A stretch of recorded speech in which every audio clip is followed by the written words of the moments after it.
The moment my sister signed those papers, she laughed. Not a quiet laugh. Not the kind of laugh someone lets slip when they're nervous or relieved. It was a full, open, triumphant laugh, the kind that fills a room and leaves no space for anyone else in it. She threw her head back, pen still in her hand, and she looked at me from across that attorney's conference table with eyes that said everything her mouth didn't need to. I won. You lost. And there is nothing you can do about it. She had spent 3 years carefully, methodically dismantling my place in my own family. She had whispered the right things to the right people at the right moments.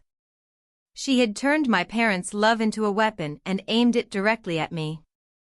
And on that Tuesday afternoon in March, sitting in a leather chair in a downtown law office, she believed she had completed the job. She had no idea that my father, quiet, methodical, chess-playing, always thinking 12 moves ahead dad, had left something in those documents that she hadn't found. She had no idea that I had. And she had absolutely no idea that I had been waiting, patiently and silently, for exactly this moment. My name is Vivian.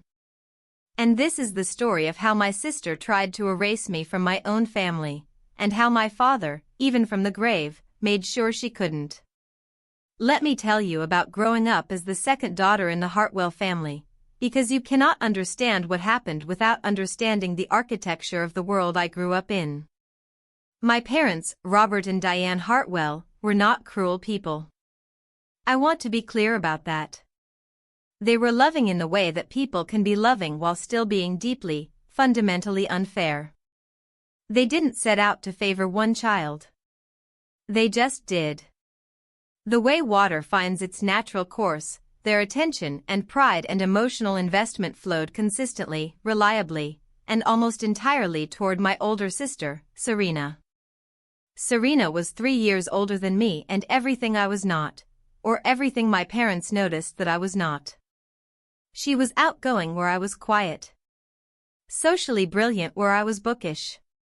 She could walk into any room and make everyone in it feel like the most important person in the world, which is a gift that looks like generosity but is really a form of power. People loved Serena. They couldn't help it. She was built to be loved by crowds. I was built differently. I was the kind of person who had 3 friends my entire childhood, loved them deeply, and considered that enough. I read obsessively. I was good at school in the quiet, unflashy way that parents of a certain type don't know how to celebrate: straight A's, academic awards, scholarship offers, accomplishments that lived on paper rather than in rooms full of applauding people. My father understood me. I think that's the most important thing I can tell you about Robert Hartwell. He was a quiet man himself, an engineer by training, a reader, a thinker, someone who appreciated precision and patience and the kind of intelligence that doesn't announce itself. When I was 10, he taught me chess. Not casually. Seriously. He taught me to think 4 and 5 and 10 moves ahead. He taught me that the most powerful position is the one your opponent doesn't know you're building. The best move, he told me once, sitting across the chessboard in his study, is the one that looks like nothing until it's everything. I didn't know then that he was also teaching me about the future.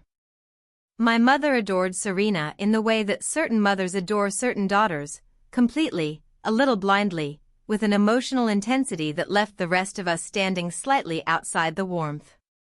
It wasn't malicious. It was just the way she was wired. Serena was her mirror, social, vibrant, emotionally expressive in the ways my mother valued. I was something else. Something my mother respected but didn't always know how to love in the language I needed. I don't say any of this to paint my mother as a villain. I say it because it explains why, when Serena eventually began her campaign, my mother was already halfway there. I left for college at 18, University of Michigan, full academic scholarship, and felt, for the first time in my life, like I could breathe. Not because I was escaping my family. Because I was finally in a world that was calibrated to recognize the kind of person I was. I thrived. Graduated with honors. Got my master's in finance. Built a career in estate planning and financial analysis that turned out to be, in the most ironic possible way, exactly the skill set I would one day need to save myself. I came home for holidays. I called regularly. I maintained the relationship the way you maintain something you value but have learned to hold a little loosely. I was under no illusions that the dynamic had changed. Serena was still the sun and the rest of us still orbited. But I had made peace with my orbit. I had built my own solar system elsewhere. And then, 6 years ago, my father got sick.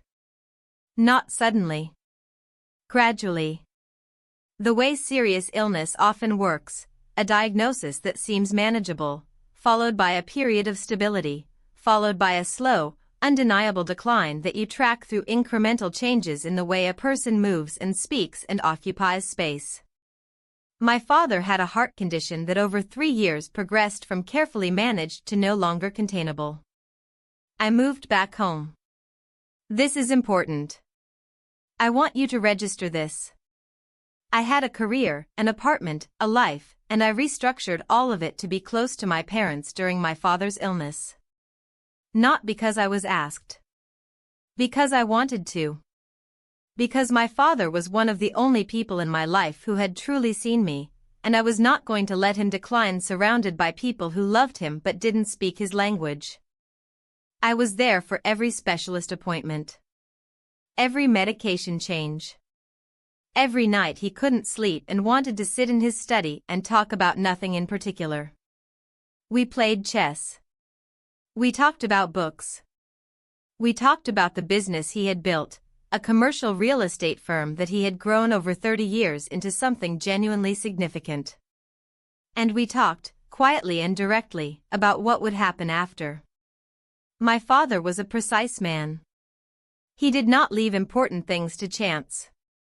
He had an estate attorney he had worked with for years, a man named Franklin Webb, who was, like my father, measured and methodical and deeply private. Together, over the course of those 3 years, they had been constructing something. A plan. A document. A set of arrangements that reflected my father's values and his understanding of his family in its full, complicated reality. I knew some of what they were planning. Not all of it. My father was also, when he chose to be, discreet. But that wasn't the worst part of this period. The worst part was watching Serena arrive. Serena had been living in Atlanta for years, married to a man named David who had money and good connections and the kind of social life that kept Serena fed. She had visited occasionally. Called when prompted. Been, in the honest assessment of anyone watching, a peripheral figure in our parents' daily lives during the years my father was healthy and certainly during the early years of his illness. And then, about 18 months before my father died, something shifted. Serena started coming home more. First once a month, then twice, then for extended stays.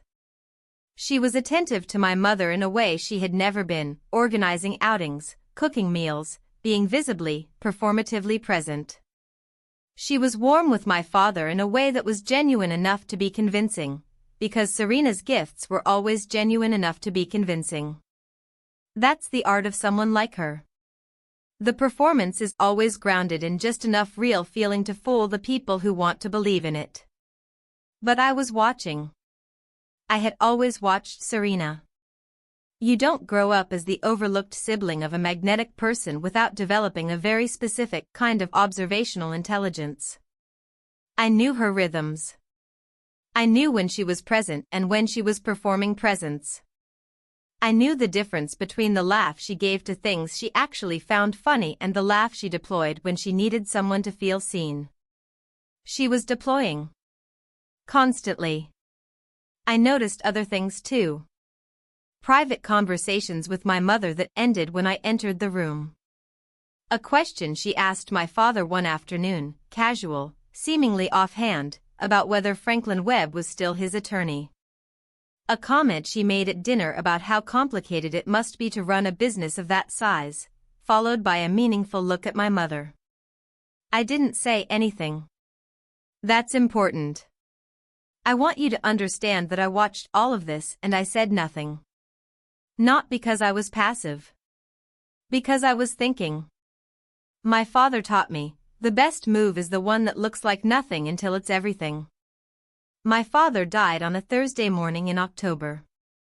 Peacefully, which is the word people use and which I have decided is true even though peaceful is not a word I would naturally apply to the end of a person's life. He had been declining for the last 6 weeks, and the last 2 weeks he had been mostly sleeping.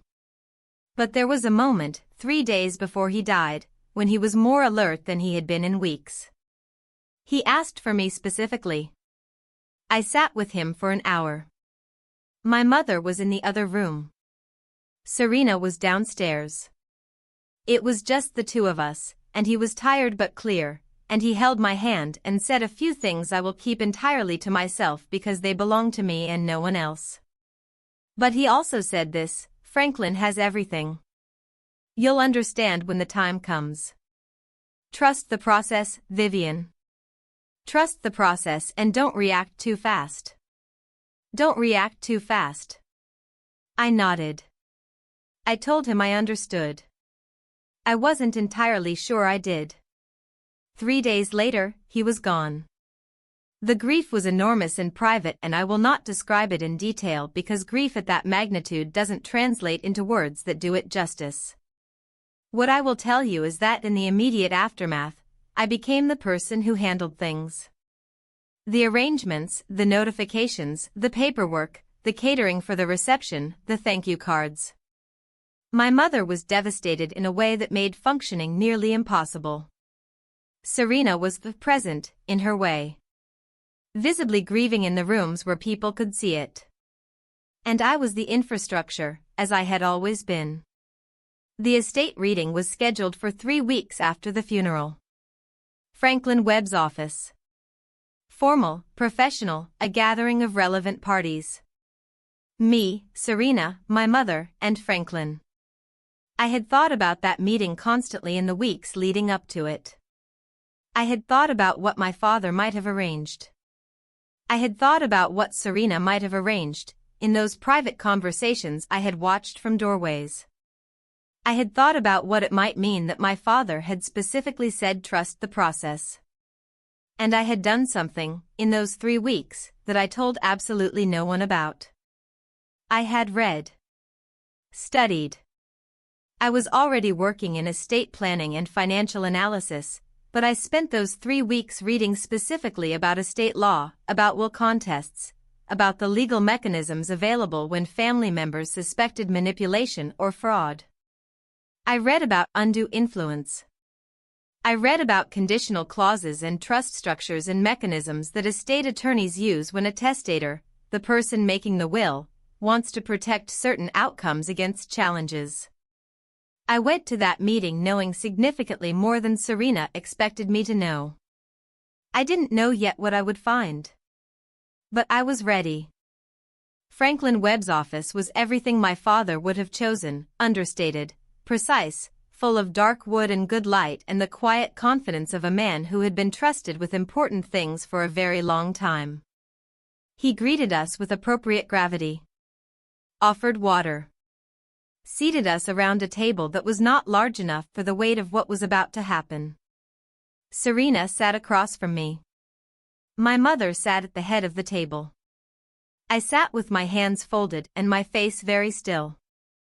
Franklin began with the procedural elements, the standard language, the preamble, the legal framework. And then he began to read.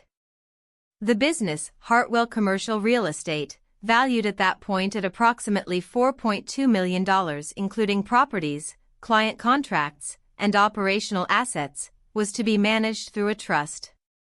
The primary trustee was named as Serena. The trust income would provide my mother with a comfortable living allowance for the remainder of her life.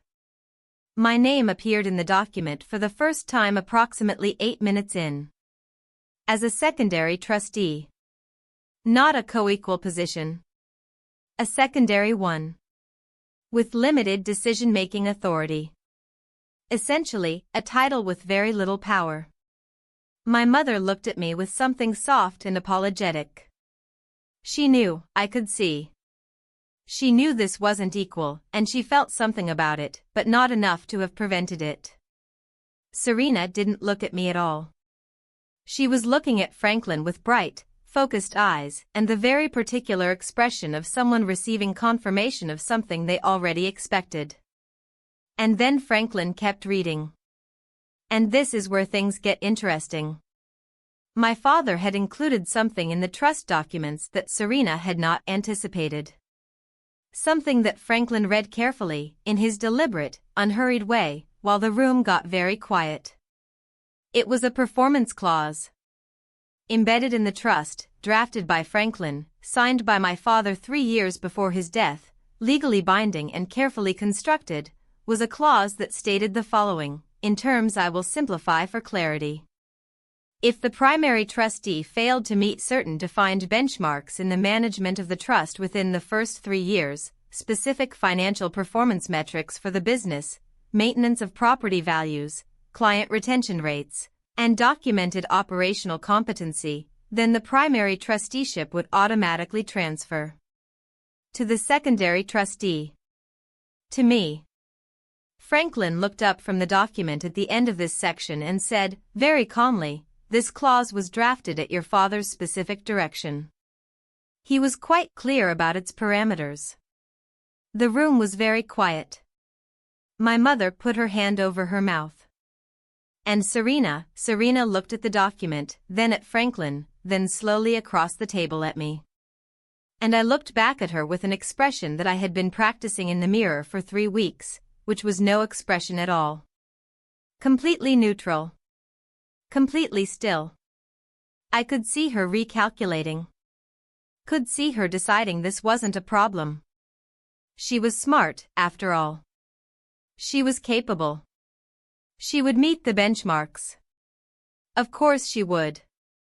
This was a technicality, a formality, something her father had included out of caution. It didn't mean anything. She signed the papers. And then she laughed. That full, triumphant, head-back laugh. That look across the table that said, I won. You lost. There is nothing you can do about it. I let her have the moment. Because I knew something she didn't. I knew that running a commercial real estate business was not the same as charming a room. I knew that client relationships built over 30 years don't automatically transfer with a title. I knew that property management requires operational knowledge that cannot be faked with charisma. And I knew, because I had spent 3 years watching my father run that business from up close, that the benchmarks in that clause were not impossible. They were, in fact, achievable by someone with the right background and knowledge. But they were essentially impossible for someone starting from zero. And Serena was starting from zero. My father had known that. The best move is the one that looks like nothing until it's everything. I want to be precise about what I did in the months that followed, because I think the precision is important. I did not sabotage Serena. I did not interfere with the business. I did not undermine her with clients or staff or anyone associated with the operation. I watched. I kept my secondary trustee title and my limited role, showed up to the meetings I was entitled to attend, reviewed the documents I was entitled to review, and watched my sister attempt to manage a $4.2 million commercial real estate business with the operational understanding of someone who had spent the last decade at charity galas and tennis clubs. It was, in a way I am not proud to admit, deeply painful to watch. Not because I felt sorry for Serena, not exactly. But because the business was my father's life's work. And watching it be mismanaged was like watching something precious being handled by someone who didn't understand its weight. She made decisions that made my teeth ache. She let 2 long-term clients go, clients my father had maintained for 15 and 18 years respectively, because she found the relationship management tedious. She approved a renovation project on one of the commercial properties at a contractor rate that was nearly 40% above market, because she hadn't done due diligence and the contractor had been charming. She restructured the staff in a way that pushed out 3 people who had institutional knowledge that was genuinely irreplaceable, replacing them with people she liked personally but who didn't know the business. The numbers began to reflect it within 4 months. I documented everything. Quietly, carefully, comprehensively. Every decision, every outcome, every metric that was relevant to the benchmarks in my father's clause. I built a record with the same meticulous attention that I had applied to estate plans for clients over my entire career. And I waited. I wish I could say it was easy. It wasn't. Watching something you love decline is never easy, even when you know that the decline is both temporary and necessary. There were nights I lay awake thinking about my father and what he had built and whether I was doing the right thing by letting it erode rather than intervening. I had long, private arguments with myself about patience and justice and whether there was a version of this that didn't require the business to suffer. But I kept coming back to what he had said. Trust the process. Don't react too fast. And I kept coming back to the fact that my father, who had spent 30 years in this business and knew every variable and every player, had specifically designed these benchmarks. He hadn't made them easy. He hadn't made them impossible. He had calibrated them precisely. Which meant he had believed they were achievable by the right person and a reasonable filter for the wrong one. He had trusted the process before I did. Meanwhile, there was Serena's personal life, which was falling apart in ways that had nothing to do with me and everything to do with who she was. I found out through my mother, who told me in that oblique, hopeful way mothers deliver bad news about favored children, as though softening it enough might prevent it from being real, that Serena and David were having serious problems. The marriage had been strained for years, apparently, in ways that Serena's social performance had kept invisible. But the stress of the business, the pressure of actually being responsible for something, the absence of her usual support structures in Atlanta, all of it was putting fractures in the foundation. David had relocated to Ohio to be with her during the transition. That had lasted 7 months before he relocated back to Atlanta. Serena told my mother it was a mutual decision about space. The Atlanta lawyers who filed their separation paperwork 3 months later told a different story. I am not going to pretend I felt nothing when I heard about the separation. I'm human. There was something, not satisfaction exactly, because I didn't wish Serena an unhappy marriage. But there was a recognition. A sense of watching consequences find their natural home. But that wasn't what I was focused on. I was focused on the clause. The 3-year window was approaching. In my father's document, the performance review was to be conducted by Franklin Webb, with input from an independent financial assessor, against the specific benchmarks outlined. It was not a subjective process. It was not something that could be argued or charmed or negotiated. Either the numbers were there or they weren't. 8 months before the review date, I requested a preliminary assessment. As secondary trustee, I was entitled to this. Franklin conducted it quietly, professionally, without drama. The numbers were not there. Not even close. Client retention was down 22% from the baseline. Property values on 2 of the key holdings had declined due to maintenance decisions that had not been made. The renovation overrun had created a cash flow problem that had rippled through the operational budget. The 2 long-term clients Serena had allowed to leave had gone to competitors, taking relationships my father had spent 15 years building.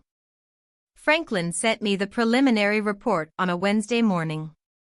I read it at my kitchen table with a cup of coffee, and I felt something that was part grief and part relief and part the very particular satisfaction of a person who has been patient long enough to see the payoff. Then I called my attorney. I had retained an attorney 6 months after the estate reading. not to challenge anything immediately, to understand my rights and my options and to have someone ready when the time came. Her name was Patricia, and she was the kind of attorney who spoke in facts rather than feelings and moved through complex situations with a calm efficiency that I found deeply reassuring. Patricia had reviewed the clause extensively. She had consulted with 2 other estate attorneys regarding its enforceability. The consensus was clear, it was airtight.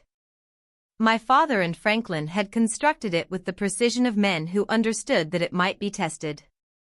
When I shared the preliminary assessment numbers with Patricia, she said, "You're ready." "Not yet," I said. "What are you waiting for?" "The right moment," I said. "I need it to happen in the right room." Let me tell you about the moment I chose. Every year, the Hartwell firm held an annual client appreciation dinner. My father had started it 20 years ago, a formal gathering at a downtown hotel, current and prospective clients, business associates, community figures. It was, in the commercial real estate world of our city, an event. People attended not just for the relationship maintenance but because Robert Hartwell had made it the kind of evening that mattered. Serena had insisted on continuing the tradition. She had thrown herself into planning it, which was, I will admit, where she genuinely excelled. The event looked beautiful.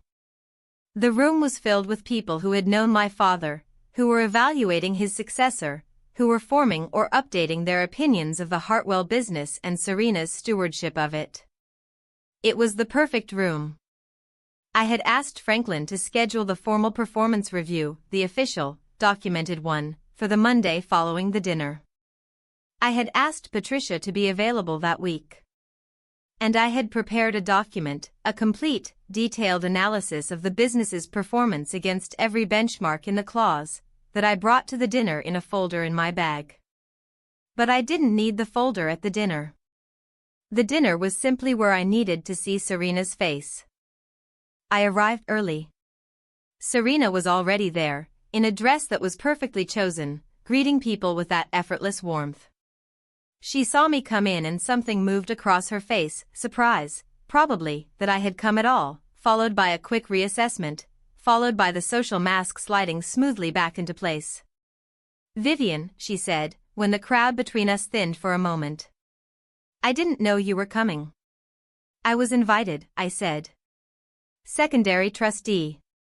A slight tightening around her eyes. "Of course." "Well. Enjoy the evening." I did enjoy the evening. I found the people I wanted to speak to.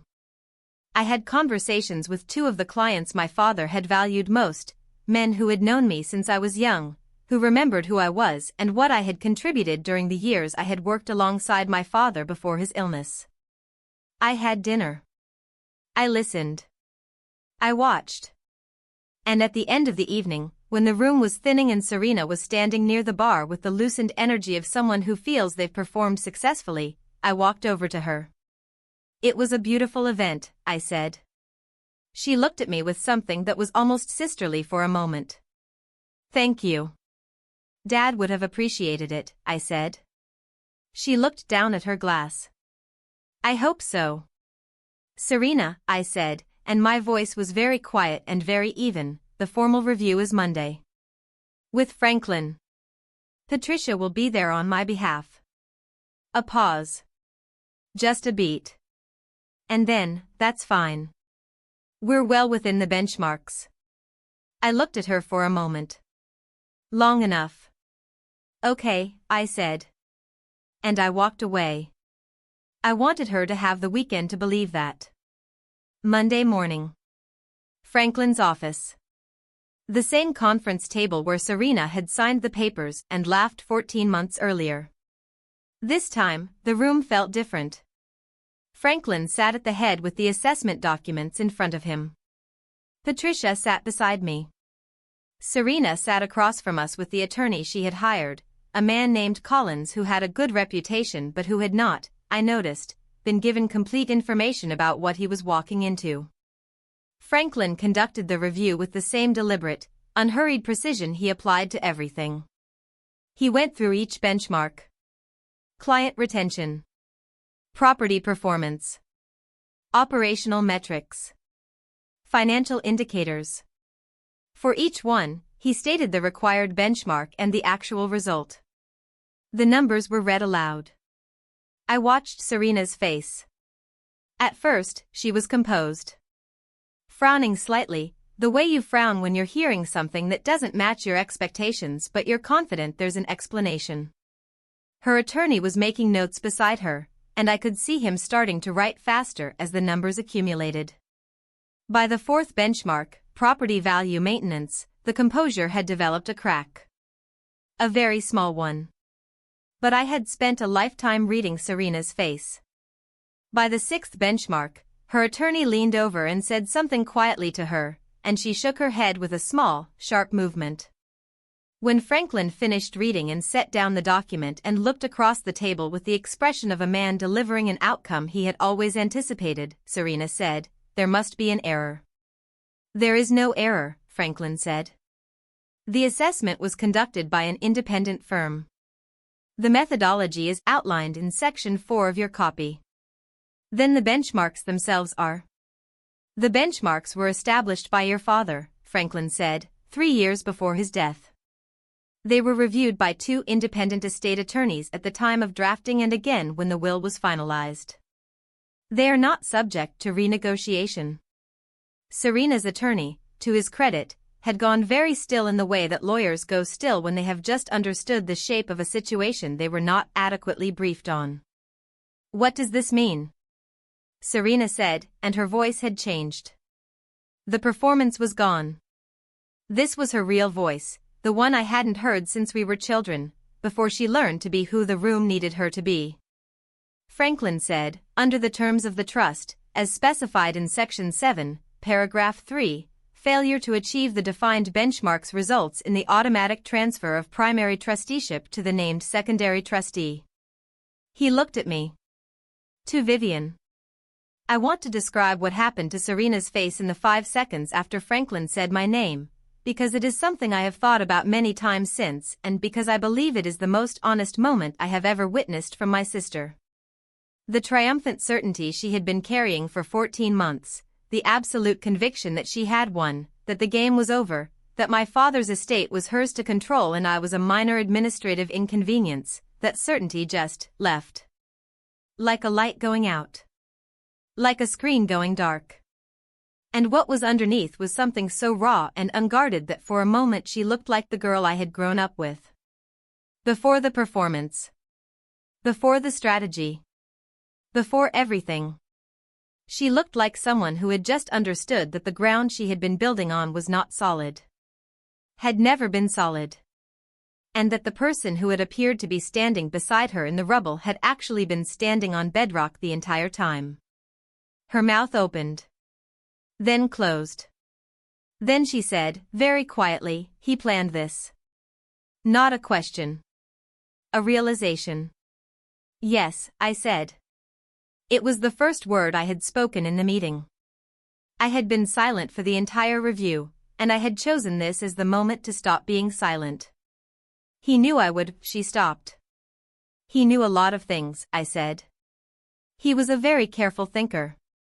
Collins, Serena's attorney, said something about reviewing options and possible challenges, the standard response of a lawyer who needs time to assess a situation he wasn't prepared for. Patricia responded with the specific language about the enforceability that she and I had reviewed in detail. It was, professionally speaking, a very short conversation. When the meeting ended, Serena and I were the last 2 left in the room for a moment, everyone else having stepped out, and she looked at me across the table where she had laughed 14 months ago. "How long have you known?" she said. "About the clause?" "I found out the day of the reading, when Franklin read it aloud," I said. "Same as you." "But you knew," she stopped again. Tried again. "You knew it would happen. You knew I would fail." "I believed it was likely," I said. "Given what I knew about the business and what I knew about your experience with it." She absorbed that. "And you just waited," she said. "I just waited," I said. She looked at me for a long time. And then she said something I didn't expect. Not anger. Not accusation. Something more complicated than either. He always believed in you more, she said. I knew it. I always knew it. And I thought if I could get there first. She stopped. Shook her head. Picked up her bag. Congratulations, Vivian, she said. And she walked out. I sat in that room alone for a few minutes after she left. I thought about my father. About the chessboard in his study. About the way he had looked at me 3 days before he died, holding my hand with the last of his strength, saying trust the process. He had seen all of this. He had constructed the board, placed every piece, built a mechanism that would run without him, that would reach this outcome because it was the right outcome, without anyone needing to fight or argue or prove anything. The truth would simply emerge, in time, if the right person was patient enough to let it. The best move is the one that looks like nothing until it's everything. I understood him completely, in that room, for the first time. The transition of the trusteeship took several months of formal legal process. During that time, I began rebuilding what had declined. I reached out to the 2 long-term clients Serena had let go. One came back. The other was committed elsewhere by then, but I was able to establish a new relationship on respectful terms, which I considered salvageable. I brought in operational support who understood commercial real estate and gradually restabilized the financials. The staff who had left, 2 of the 3, agreed to return when I reached out with the honesty of someone who understood what they had contributed and was prepared to formally recognize it in their compensation. The 3rd had moved on to something better and I wished her well. The business, by the end of my first full year as primary trustee, was performing at numbers my father would have recognized. Not what they could have been if the intervening period hadn't happened. But solid. Stable. Pointing in the right direction. My mother, who throughout all of this had been watching with the anguished uncertainty of a woman who loves both her children and cannot fully reconcile what one of them did to the other, came to the office one afternoon about 8 months after the transfer.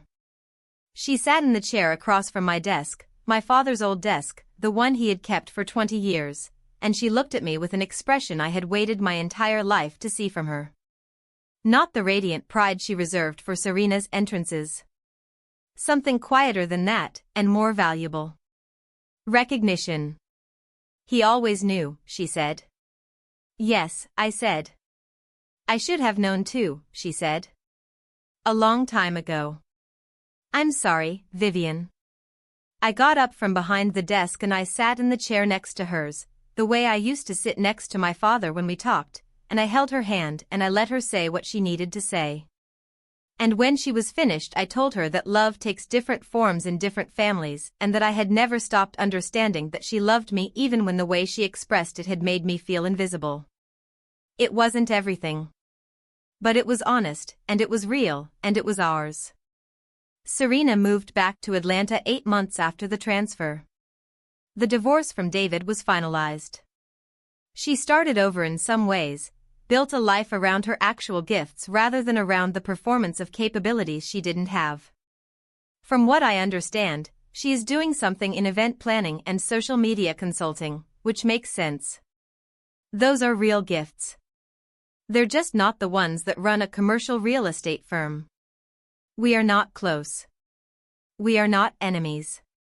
We are sisters who live in different cities and send occasional texts on birthdays and navigate the specific complicated terrain of people who have heard each other and understood each other and shared a father and will never entirely separate those things in their relationship. We spoke on the phone last Christmas. A short call. Careful, but warm in the particular way that careful warmth can be between people who know the full map of each other. Before she hung up, she said, "How's Dad's desk?" "Still in the same place," I said. A pause. "Good," she said. "It should stay there." I think about what this story means. I've had a long time to think about it, and I've come to several conclusions that I'll share as honestly as I can. The first is this: what my sister did was wrong. The whispered campaigns, the strategic positioning, the deliberate attempt to edge me out of my own family's legacy, these were calculated acts of betrayal, and I am not going to soften that truth or wrap it in redemptive framing that it doesn't earn. But the second thing is also true. Serena didn't manufacture the conditions that made her strategy viable. She didn't invent my parents' preference for her. She didn't create the dynamic where I was the capable, invisible one and she was the celebrated center. She found those conditions and she exploited them. Which is wrong. But it is also comprehensible in a way that I have had to sit with for a long time, because comprehending something is not the same as excusing it, and choosing not to comprehend it is its own kind of willful blindness. The third thing I know is the most important: my father saw all of it. Not just the business and the claws. He saw his family clearly, both daughters, both their natures, both their patterns, and he built something that was simultaneously an expression of faith in me and a form of protection that didn't require me to fight for it. He gave me something that I couldn't lose by being too gracious or too patient or too willing to wait. He engineered an outcome where my actual capabilities were the deciding factor, not my willingness to perform or compete or aggressively advocate for myself. He protected me in the way I needed to be protected. I keep the chess board in my office now. His set, the one we played on for years in his study, dark wood pieces on a marble board that was a gift from a client when the firm turned 20 years old. I don't always play. Sometimes I just look at it. And sometimes I sit at his desk in the morning with coffee before the day starts, and I look at the board, and I think about him. About what he built. About what he left behind. Not just the business. The lesson. The best move is the one that looks like nothing until it's everything. I have spent my whole life learning to wait for those moves. Learning to build quietly, to document carefully, to trust that truth does not require a performance, it requires a foundation. My sister laughed when she thought she had one. I smiled when I understood that winning had never required her to lose. It had only required me to wait long enough for the board to show its real shape. And when it did, when the pieces fell into the positions my father had always intended, there was no drama. No scene. No loud, triumphant moment. Just a room, and a document, and a man reading numbers aloud in the calm, careful voice of someone who had been trusted to hold the truth until the right moment.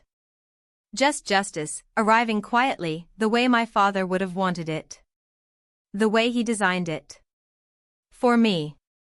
If you are out there watching this, if you are the one who does the invisible work, the one who stays, the one who loves without performing it, the one who keeps giving to people who have decided you don't need what they need, I want you to hear this. The people who overlook you have not assessed you correctly. They have assessed their ability to see, which is limited. Your value is not determined by who recognizes it. Your capabilities are not diminished by who fails to celebrate them. And sometimes, not always, but sometimes, the people who love you most are building something for you in the background, quietly, without telling you, because they know that the right kind of protection looks like patience and the right kind of justice looks like time. Trust the process. Don't react too fast. The best move, the one that changes everything, is already in motion. You just have to wait long enough to see the board.